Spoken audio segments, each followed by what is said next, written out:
Cette fois, nous sommes lancés dans la création d'une table vraiment intelligente. 50 mètres de ruban adressable, une tonne d'électronique. Au final, nous avons une table en bois, une table coffre non dédique. Alors qu'en dis-tu, Alice? Pour obtenir l'effet souhaité, nous devons fabriquer 2 coffres. L'un sera placé à l'intérieur de l'autre, c'est à dire un coffre intérieur et un extérieur. On commence d'abord par l'intérieur. Comme vous pouvez le voir, il sera fabriqué en contreplaqué. Nous coupons le contreplaqué en 5 carrés identiques.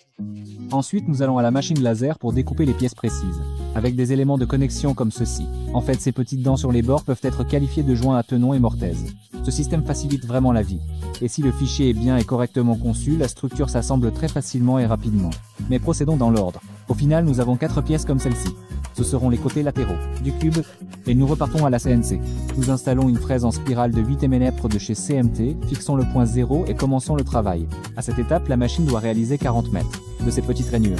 Par la suite, nous collerons un ruban LED adressable dans ces niches. Oui, c'est bien ça, 40 mètres de ruban LED adressable hors de prix. Sinon, l'effet recherché ne sera pas obtenu. Donc on ne lésine pas et mètre après mètre on fait rainure après rainure. Et ainsi sur les 4 côtés. Pendant que la machine s'en occupe, nous nous occupons du plateau de table. Il doit y avoir des inscriptions dessus qui afficheront finalement l'heure. Dans notre cas, avec une précision de 5 minutes, puisque la table mesure 60 sur 60 cm. Et c'est le nombre optimal de mots. Un peu plus tard, vous comprendrez de quoi je parle. Au final, 3 options ont été choisies. Mais, en regardant l'écran, il est difficile de comprendre à quoi ressemblera telle ou telle police en vrai, compte tenu de notre taille. C'est pourquoi nous faisons des échantillons sur papier. Nous décidons et nous choisissons cette option. La police s'appelle LCD Nova. Et elle convient parfaitement à cet usage, car elle a un aspect numérique et s'affichera très bien sur le plateau de table. Ce qui signifie qu'au lieu de papier, nous prenons du contreplaqué et découpons le futur plateau de table. Selon notre idée, nous voulons obtenir l'effet suivant. La table doit ressembler à un simple cube en bois, sans aucun indice de technologie intelligente à l'intérieur. Mais après une commande vocale, elle pourra révéler toute son intelligence. En affichant et en annonçant l'heure, en dialoguant, en donnant des conseils, et ainsi de suite. Voilà l'idée. On peut dire que c'est une sorte d'Alice en version minimale, mais avec ses propres avantages. Pour séparer chaque secteur les uns des autres, nous avons imaginé ces cadres. Ainsi, lorsqu'une inscription s'allumera, elle n'éclairera pas le mot voisin, ce qui était précisément l'effet recherché. Comme vous pouvez le voir, tous les cadres sont de tailles différentes, tout comme les inscriptions. En conséquence, chaque cadre est destiné à un mot précis sur le plateau. Cette fois, il a été décidé de les découper dans du MDF, et non dans du contreplaqué comme pour le plateau. Pourquoi cela? S'il s'agit d'une construction plus ou moins rigide et fiable, j'utilise toujours du contreplaqué. D'ailleurs, je n'arrive même pas à considérer l'aggloméré ou le MDF comme de vrais matériaux. Et voici pourquoi. Mais dans notre cas, ces cadres sont purement décoratifs, ce sont des éléments qui ne supportent aucune charge. Et le MDF se découpe beaucoup plus facilement. C'est d'ailleurs ce qui a motivé notre choix. L'étape suivante consiste à poncer légèrement l'intérieur des cadres, car c'est là que le ruban sera collé. Après le passage du laser, il reste un léger dépôt de suie.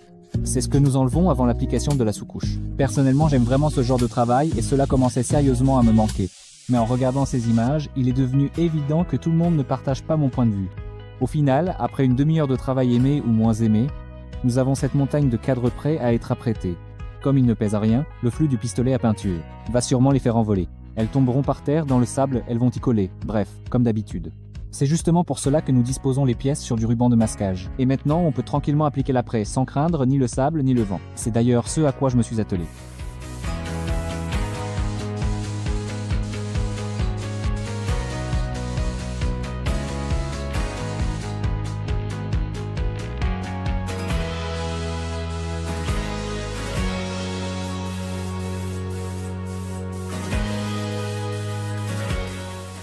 Pendant que l'après sèche, nous nous occupons des bouchons qui devront ensuite recouvrir chaque cadre par le dessus. Ainsi, chaque couvercle correspond à un cadre précis. Et pour assembler ces modules, il nous faut du ruban adhésif. Et étant donné qu'il y a 40 mètres de goulotte, il nous faut beaucoup de ruban. Mais on n'y peut rien, c'est ce que le projet exige. Au passage, tout l'équipement nous a coûté cette somme-là. Quelques jours ont passé et le colis tant attendu est enfin arrivé à l'atelier. Un grand merci aux gars pour leur service et leur réactivité. Je peux les recommander sans hésiter. Maintenant que nous avons tous les composants en main, nous pouvons nous occuper des modules. Bien sûr, c'est Alexei qui s'en est chargé, car il a lui-même développé tout le contenu et le programme de l'horloge depuis zéro. Pour ces cellules, nous avons décidé d'utiliser un ruban LED avec un espacement maximalement dense des diodes. Oui, il n'est pas donné, mais pour anticiper un peu, je peux dire que ça en vaut la peine. Ici, tout est extrêmement simple. Nous collons le ruban LED à l'intérieur du cadre. Nous collons du ruban adhésif métallisé sur le couvercle obturateur. C'est lui qui servira de réflecteur. On fait passer les fils dans le trou prévu à l'avance et le module est prêt. Et ainsi encore et encore. L'étape suivante consiste à fixer ces modules. Ce quelque chose n'est pas encore prêt. C'est à cela que nous nous sommes attelés. Nous prenons un moule réutilisable et l'enduisons d'un agent de démoulage. Bien sûr, nous n'avons pas trouvé de moule de la bonne taille. C'est pourquoi d'un côté nous ajoutons une bordure. Il s'agit d'une bande de contreplaqué recouverte de ruban adhésif. Et nous enduisons soigneusement de silicone.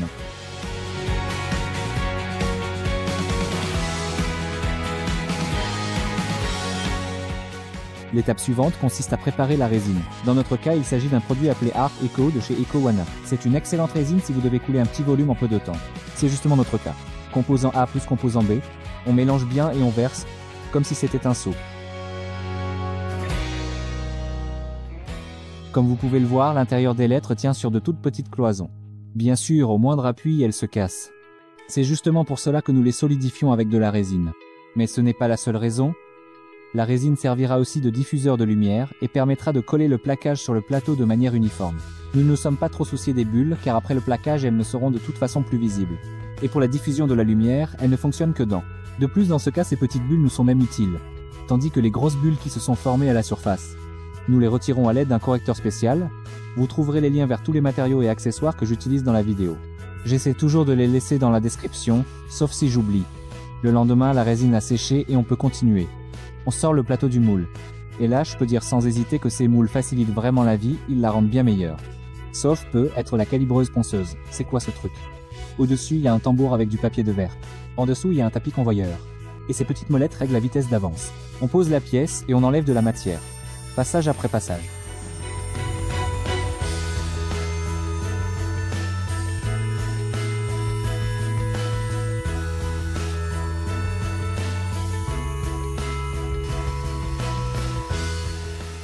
Il convient de noter que le papier de verre ne s'entend pas très bien avec l'époxy, et la bande finit par s'encrasser. Si on ne la nettoie pas à temps, on peut rapidement abîmer le papier de verre. Nous la nettoyons avec ce bloc de caoutchouc. Il était fourni avec la machine. Mais l'ingéniosité russe affirme que, pour ses besoins, on peut utiliser un mastic séché dans un tube, et au final, vous n'aurez pas un bloc mais une saucisse, mais gratuite. Après une demi-heure, nous avons un plateau parfaitement nivelé. À la main, cela aurait pris une demi-journée, dans le meilleur des cas, et il est même probable que le résultat aurait été irrégulier. En fait, il est même certain que cela aurait été de travers. Donc, le plateau est prêt, ce qui signifie que l'on peut fixer les modules. Voilà à quoi cela ressemble. Pistolet à colle, module adapté au mot en question. Et sans lésiner sur la colle, on fait le tour. Beaucoup vont sûrement demander, mais pourquoi fixer? Fixer ces modules avec de la colle chaude semble douteux, étant donné que le ruban est très puissant et par conséquent va beaucoup chauffer. C'est vrai, ce ruban chauffe vraiment beaucoup, mais seulement s'il fonctionne en continu. Pendant un certain temps, dans notre cas, les cellules ne s'allumeront que pendant 5 à 10 secondes. Croyez-moi, pendant ce laps de temps, le ruban ne fera certainement pas fondre la colle. Mais pour la rigueur de l'expérience, à la fin de la vidéo, nous testerons toute la table avec une caméra thermique. Au final, nous avons 23 inscriptions distinctes, qui seront éclairées par des modules spécifiques, en fonction de l'heure qu'il faut afficher. Et sous cet angle, les modules me rappellent un peu les quartiers résidentiels avec de nombreux immeubles de grande hauteur. L'étape suivante concerne tous les modules. Nous les avons recouverts de capots avec réflecteurs que nous avions fabriqués plus tôt, et nous avons connecté les fils. À ce stade, on peut mettre le plateau de côté et s'occuper du caisson, du piétement. Comme vous vous en souvenez, nous avons 4 panneaux de ce type. Il faut maintenant assembler le caisson à partir d'eux. Mais là, une petite erreur nous attendait. En fait, ces rainures longitudinales que nous avions faites plus tôt ont beaucoup affaibli la plaque, qui est devenue fragile. C'est précisément pour cela que nous fixons une baguette à l'arrière. Et on fait ainsi sur les 4 panneaux. Ensuite, on applique de la colle et après 15 minutes, les tenants sont en place dans leur rainure. Nous serrons le tout avec des serre-joints et laissons ainsi pendant quelques heures.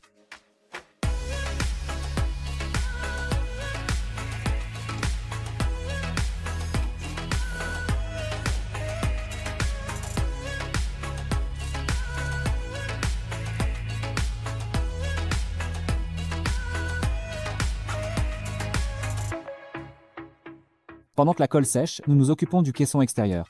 Nous avons décidé de le fabriquer en plexiglas, en l'occurrence du plexiglas de 8 mm, car cette épaisseur est relativement rigide et garde bien sa forme. Le caisson est réalisé selon la même technique. Au préalable, nous avons fabriqué un échantillon de verrou afin d'obtenir un ajustement parfaitement précis, car le laser a une certaine épaisseur de coupe. Oui, elle est faible, mais elle joue un rôle pour un ajustement parfait.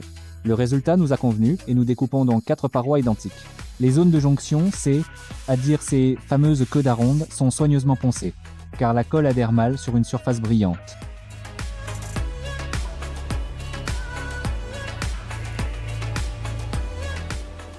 À la base du cube transparent, il y aura un cadre comme celui-ci, en contreplaqué opaque, qu'il est quasiment impossible de retirer du moule. Nous devons fixer des tasseaux tout autour de ce cadre. Nous les fabriquons à partir de chutes. D'abord nous les passons à la dégauchisseuse, puis nous allons à la raboteuse et en quelques minutes, à l'aide de la scie, nous obtenons des tasseaux bien droits. Nous les coupons à la bonne longueur et les fixons au cadre en contreplaqué.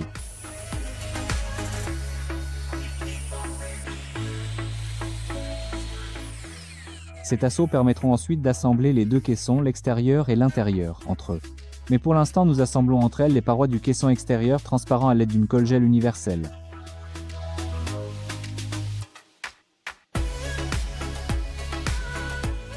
À la fin, nous le serrons de tous les côtés avec des serre-joints, et nous le laissons ainsi pendant 24 heures. Pour terminer le travail sur le caisson intérieur en contreplaqué, nous avons acheté 40 mètres d'une bande d'aluminium comme celle-ci. Chaque bande mesure 2 mètres de long et la hauteur du caisson est de 50 cm. C'est pourquoi nous les coupons en une seule fois en 4 morceaux identiques.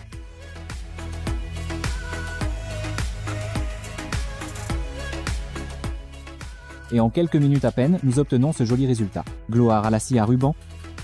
L'étape suivante consiste à coller ces bandes dans les rainures préalablement préparées. Elles serviront de radiateur passif une fois que nous y aurons collé le ruban LED.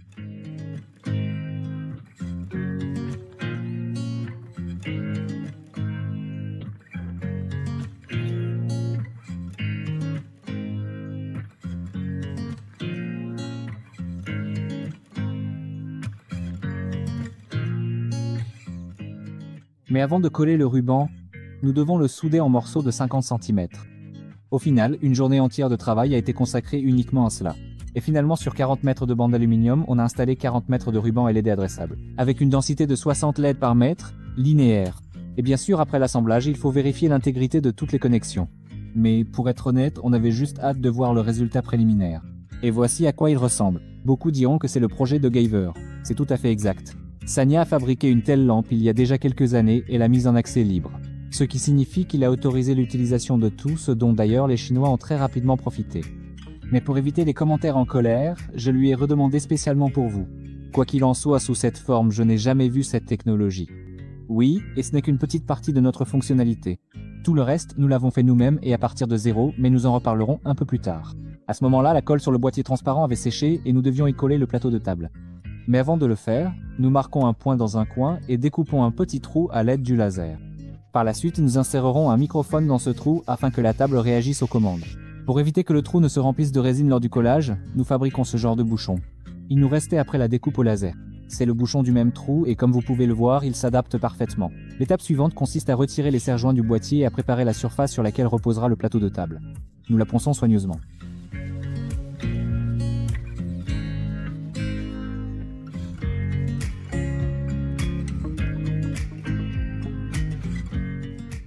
Ici, nous avons décidé d'utiliser de la résine polyester.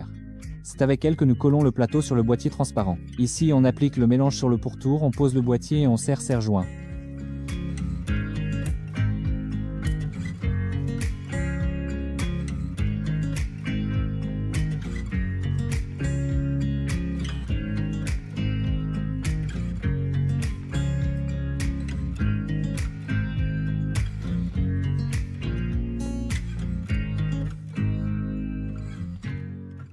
Une fois que le plateau de table est solidement collé, nous ponçons toutes les faces transparentes du cube, car l'étape suivante consiste à les recouvrir de plaquage, et sur une surface brillante, en général, rien ne tient vraiment.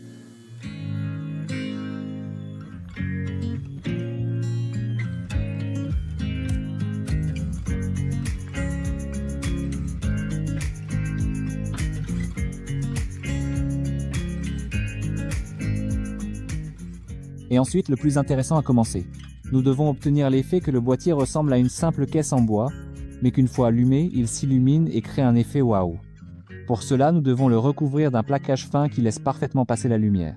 J'avais deux types de plaquage à disposition. Il s'agissait d'un simple plaquage de chêne et d'un plaquage de noyer américain. D'ailleurs, nous avons déjà utilisé ce dernier pour recouvrir le capot d'une voiture. Si vous n'avez pas vu cette vidéo, je vous la recommande vivement. Comme vous l'avez déjà compris en voyant les images, nous avons fait de nombreux tests avec l'un et l'autre type de plaquage, mais nous n'avons pas obtenu le résultat souhaité. Bien sûr, je savais exactement quel plaquage il nous fallait. C'est pourquoi nous avons parcouru 300 km jusqu'à Minsk, pour pouvoir le toucher en vrai à l'entrepôt et choisir exactement ce qu'il nous fallait. Malheureusement, il n'a pas été possible de trouver un choix de plaquage satisfaisant plus près, donc je n'avais que quelques critères. Le plaquage ne devait pas coûter plus cher qu'une aile d'avion. Il devait être le plus clair possible. Le bois devait être pas trop dense, mais en même temps avoir un joli veinage, pour qu'il ne ressemble pas à du plastique. Et finalement, nous avons fait notre choix. Sur cette option-ci, un frame clair et peu coûteux. Nous l'avons découpé en bandes appropriées et nous sommes passés au travail.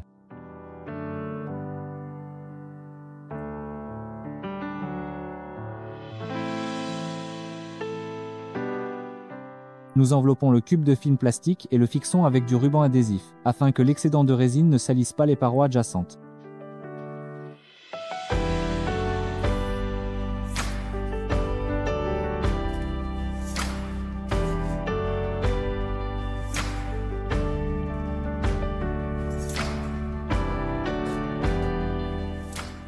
L'étape suivante consiste à disposer le plaquage.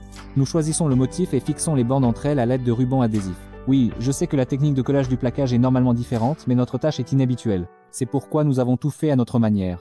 Premièrement, la composition sur laquelle le plaquage est collé doit, dans notre cas, être transparente, car c'est important pour la transmission de la lumière. C'est précisément pour cette raison que je prépare de la résine polyester. Et deuxièmement, nous collons le plaquage sur du plastique, non sur du bois, la colle PVA ne convient pas. Donc tout va bien, nous savons comment faire, mais nous choisissons délibérément de ne pas le faire. Nous répartissons la résine uniformément et posons le plaquage. Nous essayons de lisser la surface à la main, comprenons que cela ne sert à rien. De plus, la résine commence à traverser le plaquage, comme vous pouvez le voir à l'écran. C'est pourquoi nous posons un film plastique, puis un rembourrage souple dessus, et enfin un poids par-dessus. Au final, la couche souple permet de presser le plaquage contre la surface de manière uniforme sur tout le pourtour. Et dans l'ensemble, la technique a parfaitement fonctionné.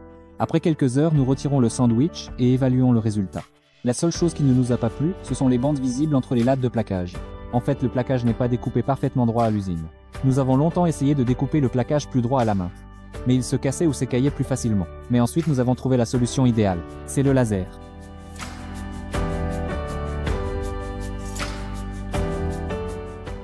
Et là, tout s'est enchaîné. Mètre après mètre, verre après verre, face après face. D'habitude, lorsque nous plaquons un objet en bois, nous appliquons de la colle à bois type PVA sur le plaquage et sur la surface à recouvrir. Après que la colle est séchée, le plaquage est posé sur l'objet et repassé au fer à repasser. Au final, le bois et la colle chauffent et adhèrent parfaitement, avec un résultat impeccable. Mais comme vous pouvez l'imaginer, ici ça ne va pas marcher comme ça. Mais dans l'ensemble, tout s'est très bien passé.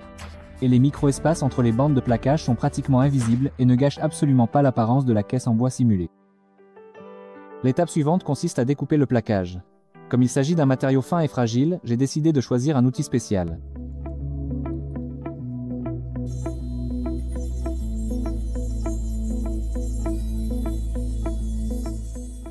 Après avoir découpé le plaquage grossièrement, nous retravaillons les bords tranchants avec un bloc à poncer et du papier de verre.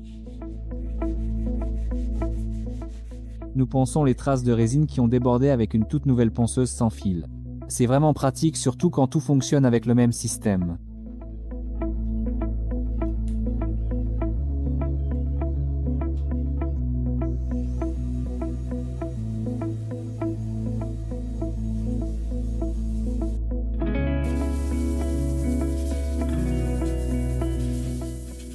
Pour les angles, j'ai l'habitude de les adoucir à la main avec un papier de verre très fin, ici du grain 400.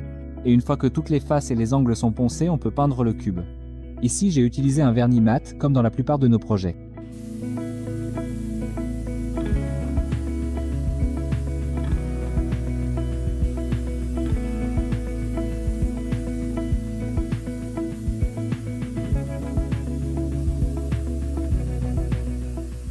Pendant que le vernis sèche, nous travaillons sur le remplissage astucieux. Tableau. Alors comment ça marche? Nous devons placer une pile comme celle-ci dans le tableau. Électronique. Il s'agit d'un microcontrôleur avec Wi-Fi pour que vous puissiez contrôler le rétroéclairage depuis votre téléphone.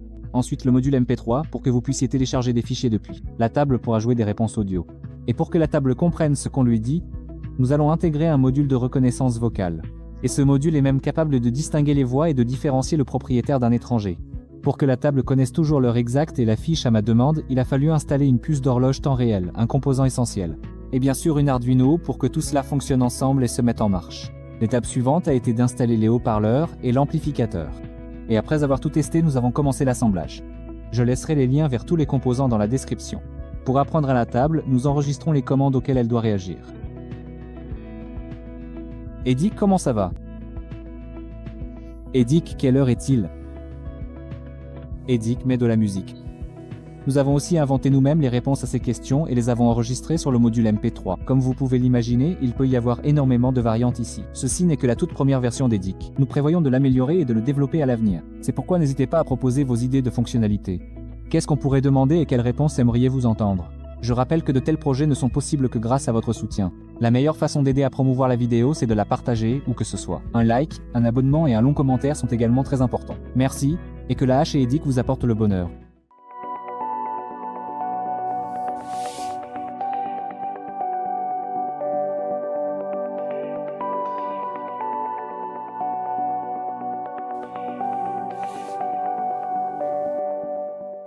Edic, quelle heure est-il?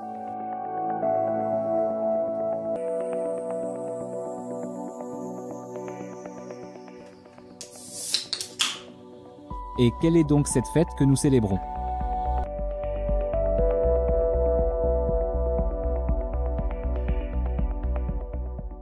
Edic met de la musique.